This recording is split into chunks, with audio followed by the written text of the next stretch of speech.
Dombey and Son, by Charles Dickens. Chapter 52. Secret Intelligence.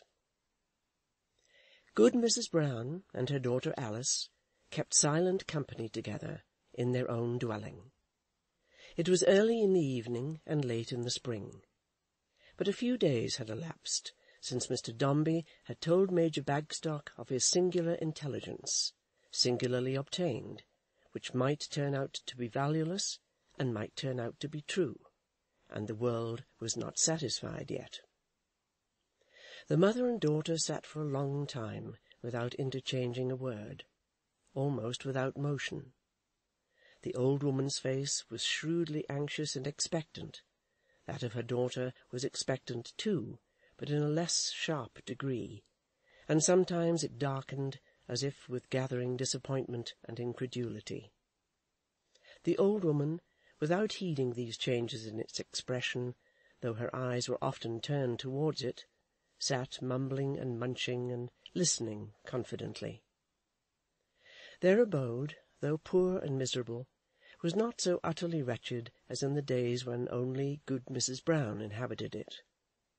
Some few attempts at cleanliness and order were manifest, though made in a reckless, gipsy way, that might have connected them at a glance with the younger woman.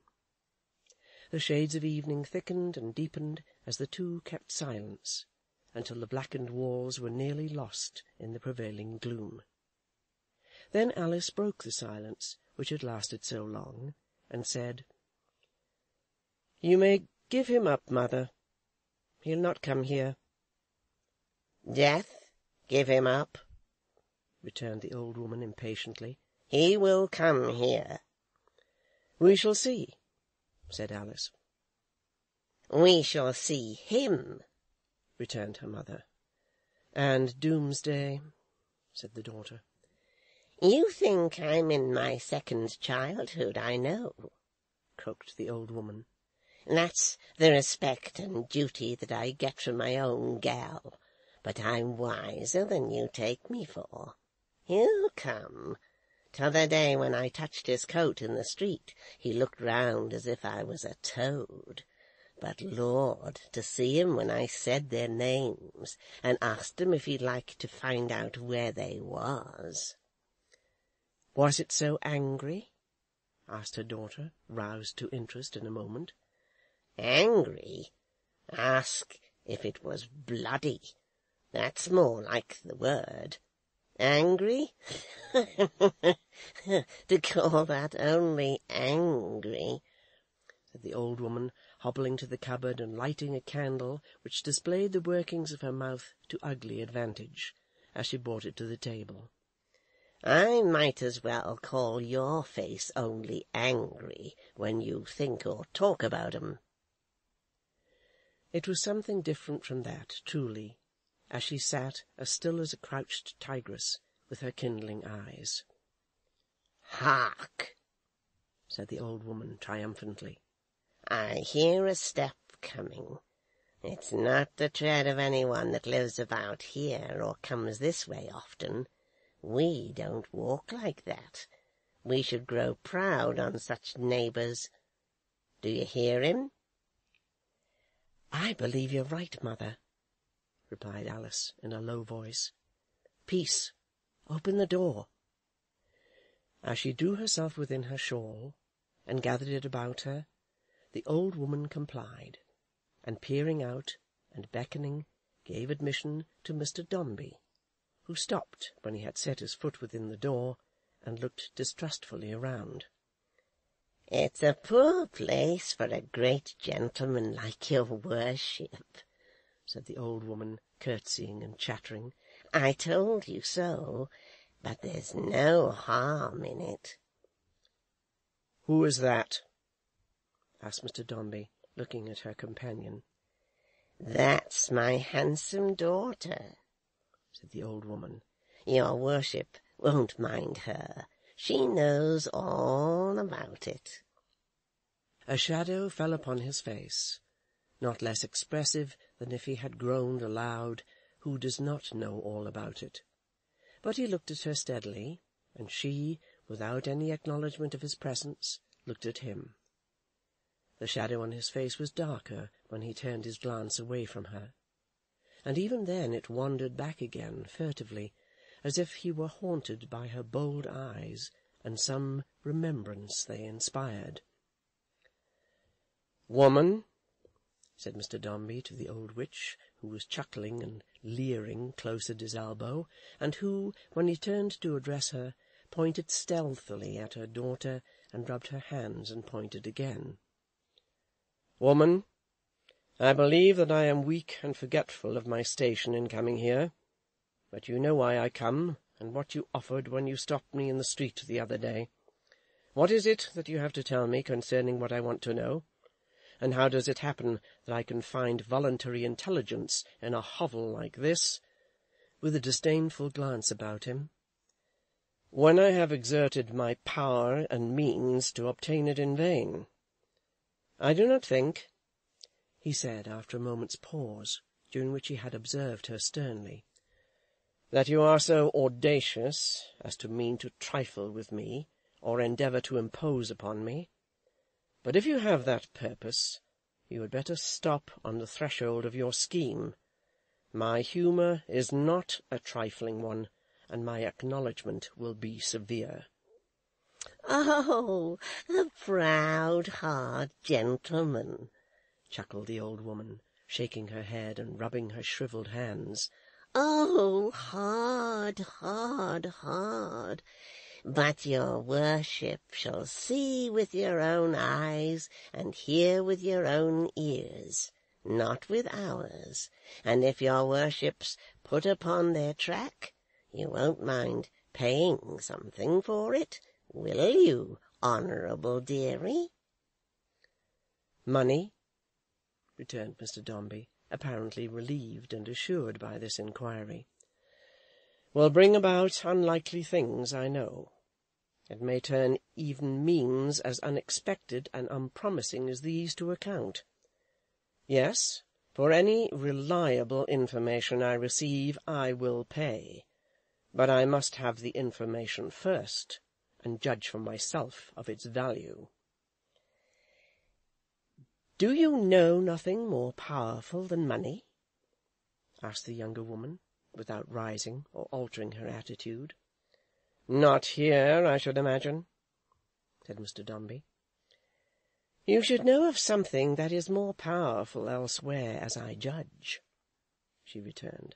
"Do you know nothing of a woman's anger?" "You have a saucy tongue, jade," said Mr. Dombey. "Not usually," she answered, without any show of emotion. "I speak to you now that you may understand us better, and rely more on us. A woman's anger is pretty much the same here as in your fine house. I am angry. I have been so many years.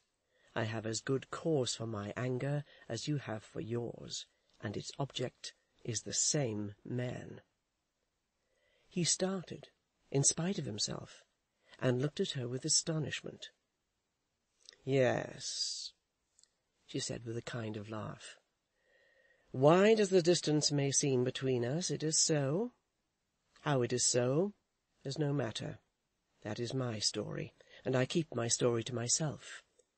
I would bring you and him together because I have a rage against him. My mother there is avaricious and poor, and she would sell any tidings she could glean, or anything or anybody, for money.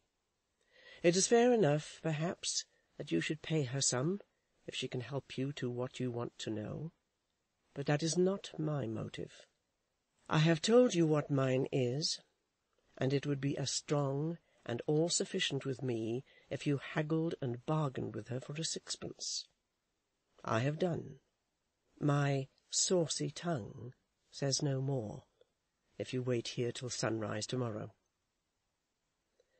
The old woman, who had shown great uneasiness during this speech, which had a tendency to depreciate her expected gains, pulled Mr. Dombey softly by the sleeve, and whispered to him not to mind her. He glared at them both by turns, with a haggard look, and said in a deeper voice than was usual with him, Go on. What do you know? Oh, not so fast, your worship. We must wait for someone, answered the old woman. It's to be got from someone else, wormed out, screwed and twisted from him.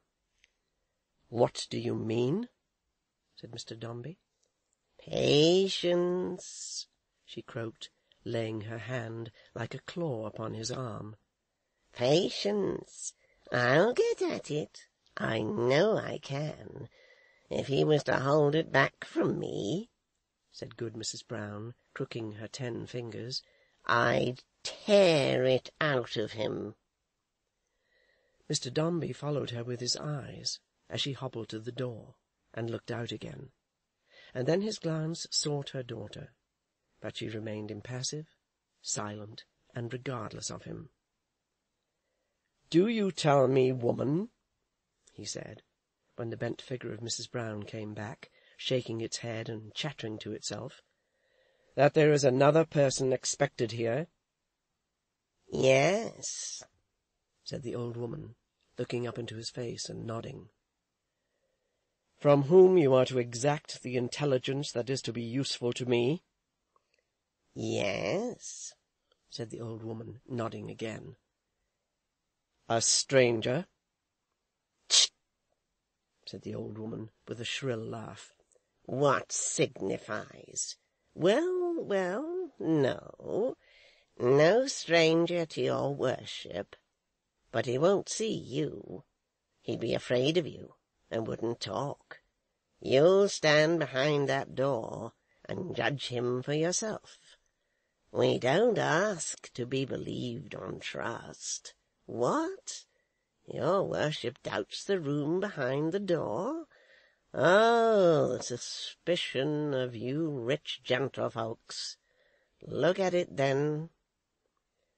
Her sharp eye had detected an involuntary expression of this feeling on his part, which was not unreasonable under the circumstances. In satisfaction of it, she now took the candle to the door she spoke of.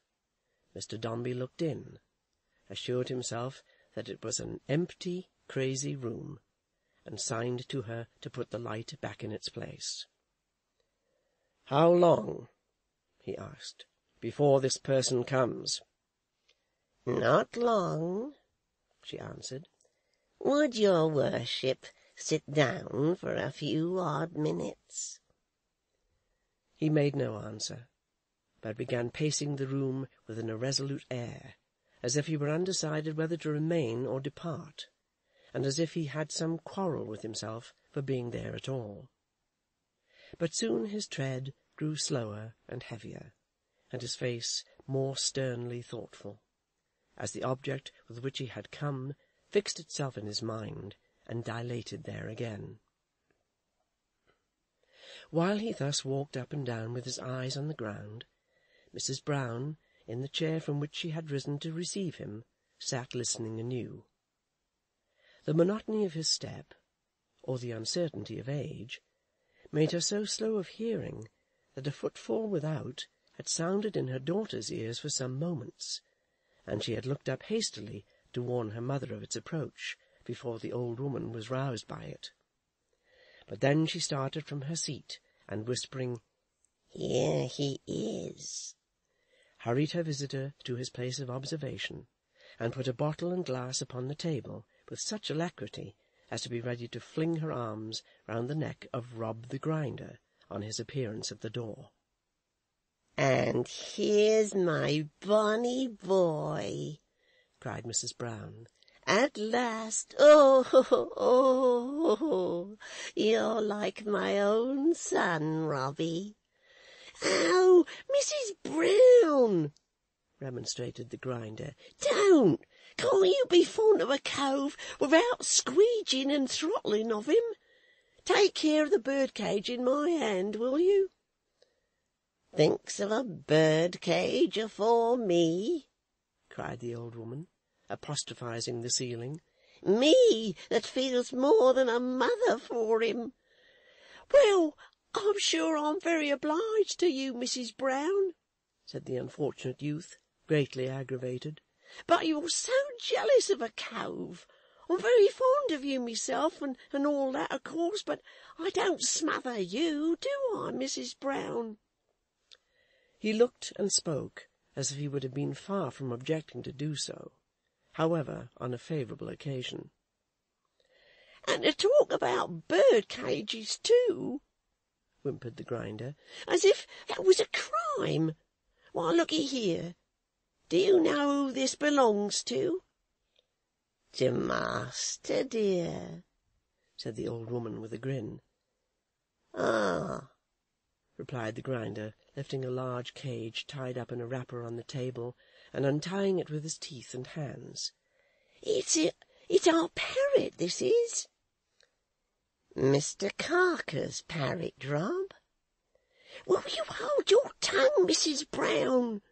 returned the goaded Grinder. "What do you go naming names for? I'm blessed," said Rob, pulling his hair with both hands in the exasperation of his feelings. "If she ain't enough to make a cove run wild." "What? Do you snub me, thankless boy?" cried the old woman with ready vehemence. "Good gracious, Mrs. Brown, no," returned the Grinder, with tears in his eyes. "Was there ever such a... Don't I dote upon you, Mrs. Brown?" "Do you, sweet Rob? Do you truly, chickabiddy?" With that, Mrs. Brown held him in her fond embrace once more, and did not release him until he had made several violent and ineffectual struggles with his legs, and his hair was standing on end all over his head. "Oh!" returned the Grinder. "What a thing it is to be perfectly pitched into with affection like this here! I wish he was... How have you been, Mrs. Brown?" "Ah, not here since this night week," said the old woman, contemplating him with a look of reproach. "Good gracious, Mrs. Brown," returned the Grinder, "I said to-night's a week. I come to-night, didn't I? And here I am. How you do go on! I wish you'd be a little rational, Mrs. Brown. I'm hoarse with saying things in my defence, and my very face is shiny with being hugged." He rubbed it hard with his sleeve, as if to remove the tender polish in question. "Drink a little drop to comfort you, my Robin," said the old woman, filling the glass from the bottle and giving it to him. "Thank ye, Mrs. Brown," returned the Grinder. "Here's your health, and long may you, etc." Which, to judge from the expression of his face, did not include any very choice blessings. "And here's her health," said the Grinder, glancing at Alice, who sat with her eyes fixed, as it seemed to him, on the wall behind him, but in reality on Mr. Dombey's face at the door. "and wishing her the same and many of 'em." He drained the glass to these two sentiments, and set it down. "Well, I say, Mrs. Brown," he proceeded, "to go on a little rational now. You're a judge of birds, and up to their ways, as I know to my cost." "Cost?" repeated Mrs. Brown. "Satisfaction, I mean," returned the Grinder. "How you do take up a cove, Mrs. Brown! You've put it all out of my head again." "Judge of birds, Robbie," suggested the old woman. "Ah," said the Grinder.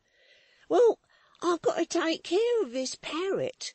Certain things being sold, and a certain establishment broke up, and as I don't want no notice took at present, I wish you to tend to her for a week or so, and give her board and lodging, will you? If I must come backwards and forwards," mused the Grinder, with a dejected face, "I may as well have something to come for." "Something to come for?" screamed the old woman. "Besides you, I mean, Mrs. Brown," returned the craven Rob. Not that I want any inducement but yourself, Mrs. Brown, I'm sure. Don't be kin again, for goodness sake. He don't care for me. He don't care for me as I care for him, cried Mrs. Brown, lifting up her skinny hands. But I'll take care of his bird. Take good care of it too, you know, Mrs. Brown, said Rob, shaking his head. If you so much as to stroke its feathers once the wrong way, I believe it will be found out. Ah, so sharp as that, Rob, said Mrs. Brown quickly. Sharp, Mrs. Brown, repeated Rob, but this is not to be talked about. Checking himself abruptly, and not without a fearful glance across the room, Rob filled the glass again, and having slowly emptied it, shook his head, and began to draw his fingers across and across the wires of the parrot's cage, by way of a diversion from the dangerous theme that had just been broached. The old woman eyed him slyly, and hitching her chair nearer his, and looking in at the parrot, who came down from the gilded dome at her call, said, Out of place now, Robbie? Never you mind, Mrs. Brown, returned the grinder shortly. Board wages, perhaps, Rob, said Mrs. Brown. Pretty Polly, said the grinder. The old woman darted a glance at him that might have warned him to consider his ears in danger. But it was his turn to look in at the parrot now, and however expressive his imagination may have made her angry scowl, it was unseen by his bodily eyes.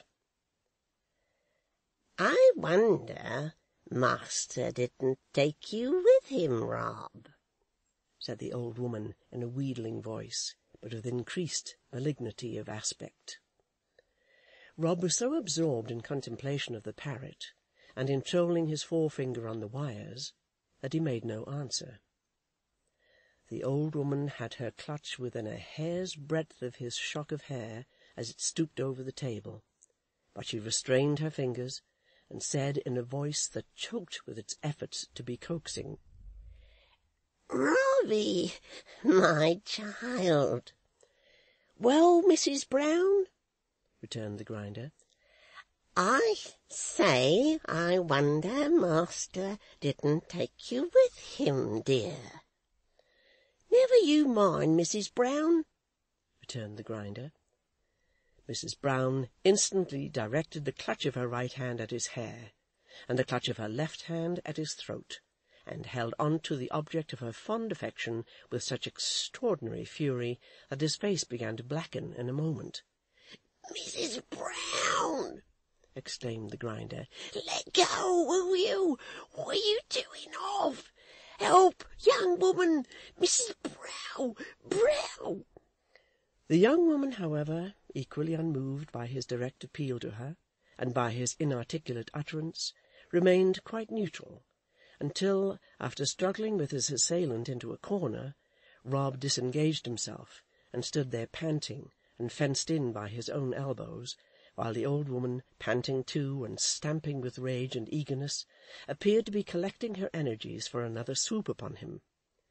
At this crisis Alice interposed her voice, but not in the grinder's favour, by saying, Well done, mother. Tear him to pieces. What, young woman? Blubbered Rob. Are you against me too? What have I been and done? What might I be torn to pieces for, I should like to know? Why do you take and choke a cove who has never done you any harm, neither of you? Call yourselves females too, said the frightened and afflicted grinder, with his coat cuff at his eye. I'm surprised at you. Where's your feminine tenderness? You thankless dog, gasped Mrs. Brown. You impudent, insulting dog. What have I been and done to go and give you offence, Mrs. Brown? Retorted the fearful Rob. You was very much attached to me a minute ago. To cut me off with his short answers and his sulky words, said the old woman. Me? Because I happen to be curious to have a little bit of gossip about master and the lady, to dare to play at fast and loose with me. But I'll talk to you no more, my lad. Now go. I'm sure, Mrs. Brown, returned the abject Grinder, I never insinuated, and I wish to go. Don't talk like that, Mrs. Brown, if you please. I won't talk at all, said Mrs. Brown, with an action of her crooked fingers that made him shrink into half his natural compass in the corner. Not another word with him shall pass my lips. He's an ungrateful hound. I cast him off. Now let him go, and I'll slip those after him that shall talk too much, that won't be shook away, that'll hang to him like leeches, and slink arter him like foxes. What? He knows 'em. He knows his old games and his old ways. If he's forgotten 'em, they'll soon remind him. Now let him go, and see how he'll do master's business, and keep master's secrets with such company always following him up and down. He'll find him a different sort from you and me, Ally, close as he is with you and me. Now let him go. Now let him go. The old woman, to the unspeakable dismay of the Grinder, walked her twisted figure round and round in a ring of some 4 feet in diameter, constantly repeating these words, and shaking her fist above her head, and working her mouth about. Mrs. Brown, pleaded Rob, coming a little out of his corner, I'm sure you wouldn't injure a cove on second thoughts and in cold blood, would you? Don't talk to me, said Mrs. Brown, still wrathfully pursuing her circle. Now let him go. Now let him go. Mrs. Brown, urged the tormented Grinder, I didn't mean to. Oh, what a thing it is for a cove to get into such a line as this. I was only careful of talking, Mrs. Brown, because I always am, on account of his being up to everything. But I might have known it wouldn't have gone any further. I'm sure I'm quite agreeable, with a wretched face, for any little bit of gossip, Mrs. Brown. Don't go on like this, if you please. Oh, couldn't you have the goodness to put in a word for a miserable cove here? said the Grinder, appealing in desperation to the daughter. Come, mother, you hear what he says, she interposed in her stern voice, and with an impatient action of her head. Try him once more, and if you fall out with him again, ruin him, if you like, and have done with him. Mrs. Brown, moved as it seemed by this very tender exhortation, presently began to howl, and softening by degrees, took the apologetic Grinder to her arms, who embraced her with a face of unutterable woe, and, like a victim as he was, resumed his former seat close by the side of his venerable friend, whom he suffered, not without much constrained sweetness of countenance, combating very expressive physiognomical revelations of an opposite character, to draw his arm through hers and keep it there.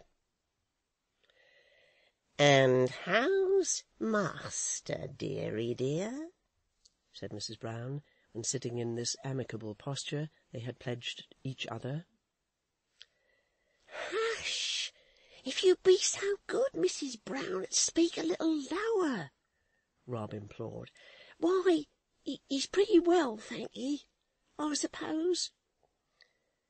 You're not out of place, Robbie, said Mrs. Brown, in a wheedling tone. Why, I'm not exactly out of place, nor in, faltered Rob. I'm still in pay, Mrs. Brown. And nothing to do, Rob. Nothing particular to do just now, Mrs. Brown, but to keep my eyes open, said the Grinder, rolling them in a forlorn way. "Master abroad, Rob?" "Oh, for goodness sake, Mrs. Brown, couldn't you gossip with a cove about anything else?" cried the Grinder in a burst of despair. The impetuous Mrs. Brown, rising directly, the tortured Grinder detained her, stammering, Yes, Mrs. Brown, I believe he's abroad. What's she staring at?" he added, in allusion to the daughter, whose eyes were fixed upon the face that now again looked out behind. "Don't mind her, lad," said the old woman, holding him closer to prevent his turning round. "It's her way, her way. Tell me, Rob, did you ever see the lady, dearie?" "Oh, Mrs. Brown, what lady?" cried the Grinder in a tone of piteous supplication. "What lady?" she retorted. "The lady, Mrs. Dombey." "Oh, yes, I believe I see her once," replied Rob. "The night she went away, Robbie, eh?" said the old woman in his ear, and taking note of every change in his face. "Aha! I know it was that night." "Well, if you know it was that night, you know, Mrs. Brown," replied Rob. "It's no use putting Pinchers into a cove to make him say so." "Where did they go that night, Rob? Straight away. How did they go? Where did you see her? Did she laugh? Did she cry? Tell me all about it," cried the old hag, holding him closer yet, patting the hand that was drawn through his arm against her other hand, and searching every line in his face with her bleared eyes. "Come, begin. I want to be told all about it. What, Rob, boy, you and me can keep a secret together, eh? We've done so before now. Where did they go first, Rob?" The wretched Grinder made a gasp and a pause. "Are you dumb?" said the old woman angrily. "Lord, Mrs. Brown, no! You expect a cove to be a flash of lightning. I wish I was the electric fluency," muttered the bewildered Grinder. "I'd have a shock at somebody. That would settle their business." "What do you say?" asked the old woman with a grin. "I'm wishing my love to you, Mrs. Brown," returned the false Rob, seeking consolation in the glass.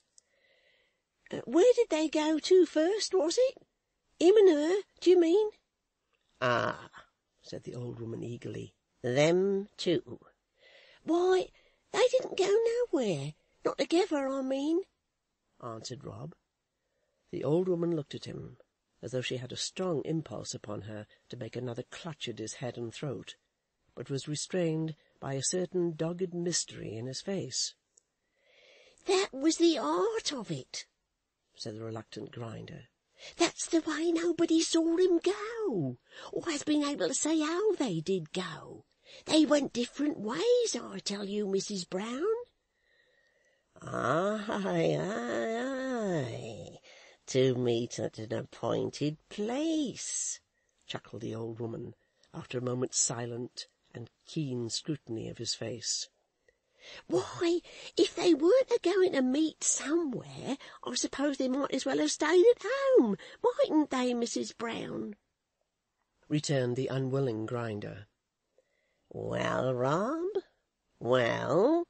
said the old woman, drawing his arm yet tighter through her own, as if in her eagerness she were afraid of his slipping away. "What?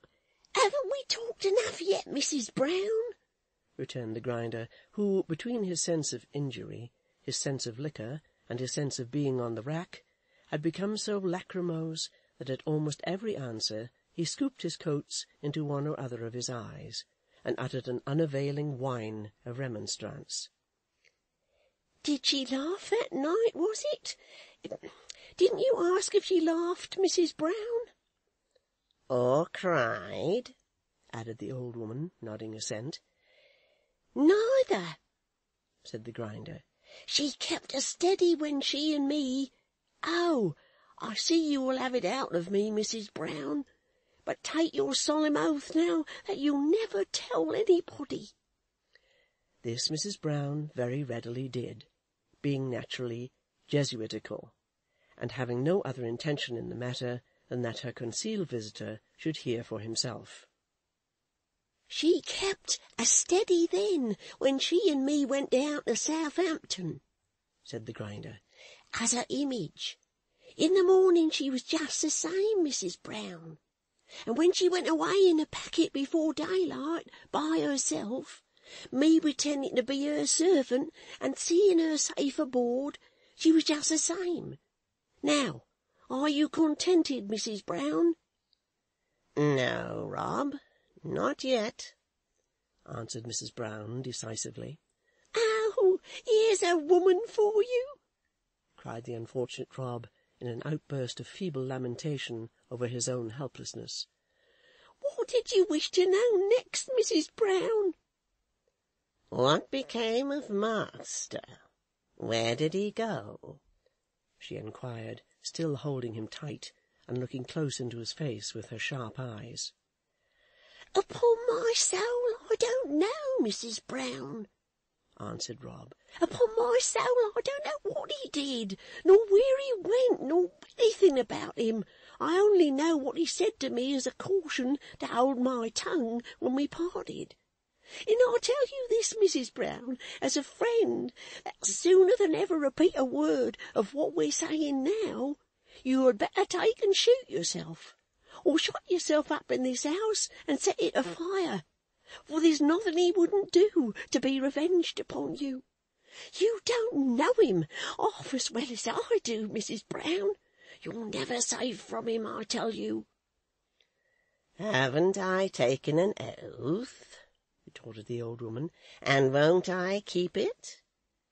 Well, I'm sure I hope you will, Mrs. Brown, returned Rob, somewhat doubtfully, and not without a latent threatening in his manner, for your own sake, quite as much as mine.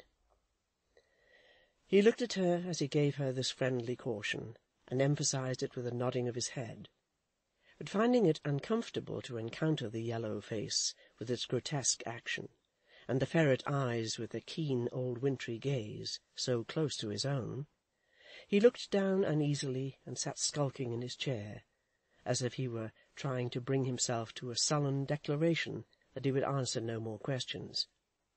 The old woman, still holding him as before, took this opportunity of raising the forefinger of her right hand in the air, as a stealthy signal to the concealed observer to give particular attention to what was about to follow. Rob, she said, in her most coaxing tone. Good gracious, Mrs. Brown, what's the matter now?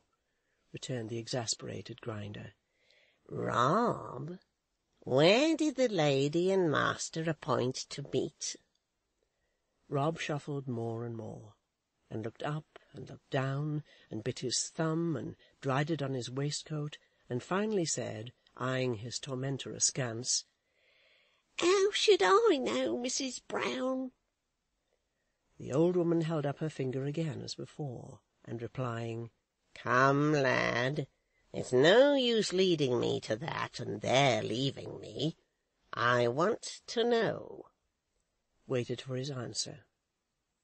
Rob, after a discomfited pause, suddenly broke out with, How can I pronounce the names of foreign places, Mrs. Brown? What an unreasonable woman you are!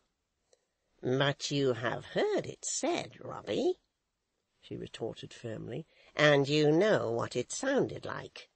Come. I never heard it said, Mrs. Brown, returned the Grinder.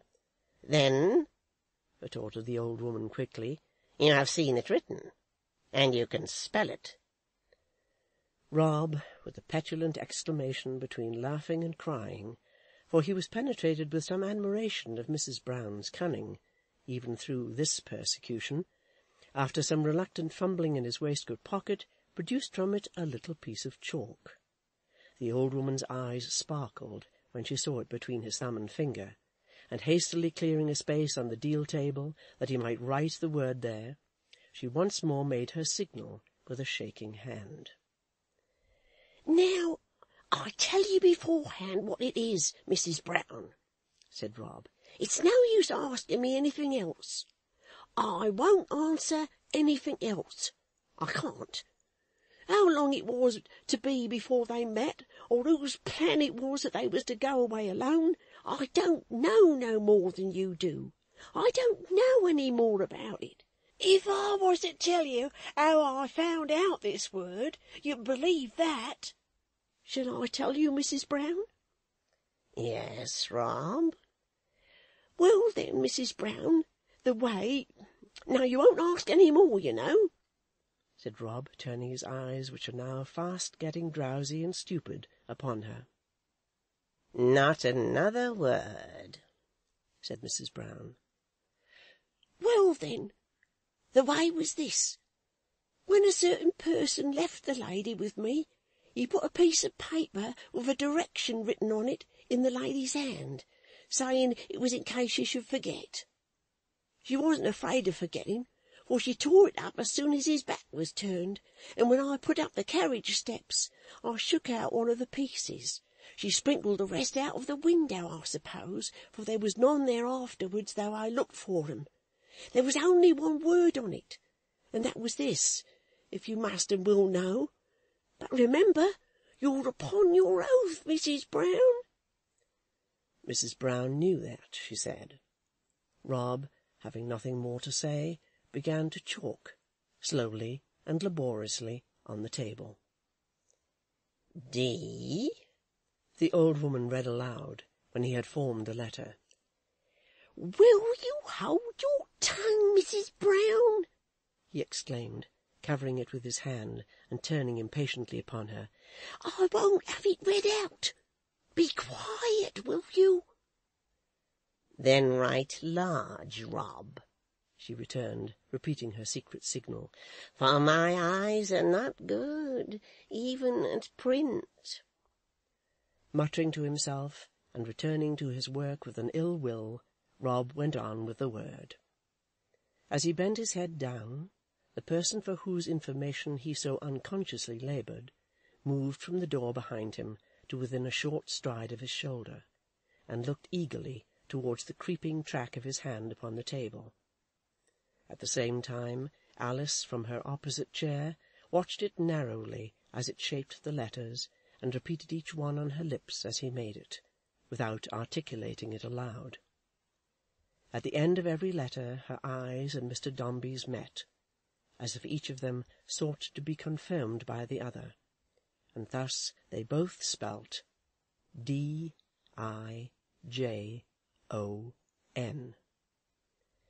"There," said the grinder, moistening the palm of his hand hastily to obliterate the word, and not content with smearing it out, rubbing and planing all trace of it away with his coat-sleeve, until the very colour of the chalk was gone from the table.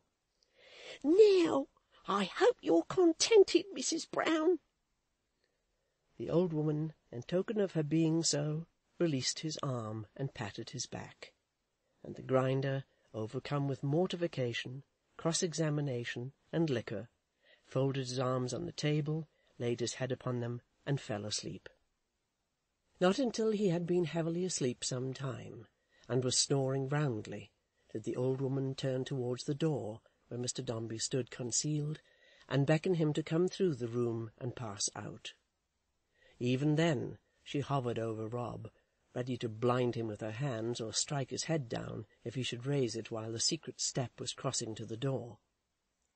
But though her glance took sharp cognizance of the sleeper, it was sharp too for the waking man, and when he touched her hand with his, and in spite of all his caution, made a chinking, golden sound, it was as bright and greedy as a raven's. The daughter's dark gaze followed him to the door, and noted well how pale he was, and how his hurried tread indicated that the least delay was an insupportable restraint upon him, and how he was burning to be active and away. As he closed the door behind him, she looked round at her mother. The old woman trotted to her, opened her hand to show what was within, and, tightly closing it again in her jealousy and avarice, whispered, "What will he do, Ally?" "Mischief," said the daughter. "Murder?" asked the old woman. "He's a madman in his wounded pride, and may do that, for anything we can say, or he either." Her glance was brighter than her mother's, and the fire that shone in it was fiercer, but her face was colourless, even to her lips.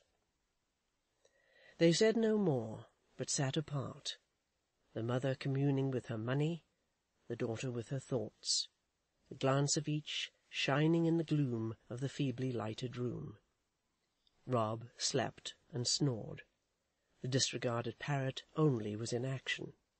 It twisted and pulled at the wires of its cage with its crooked beak, and crawled up to the dome, and along its roof like a fly, and down again head foremost, and shook and bit and rattled at every slender bar, as if it knew its master's danger, and was wild to force a passage out, and fly away to warn him of it. End of chapter 52.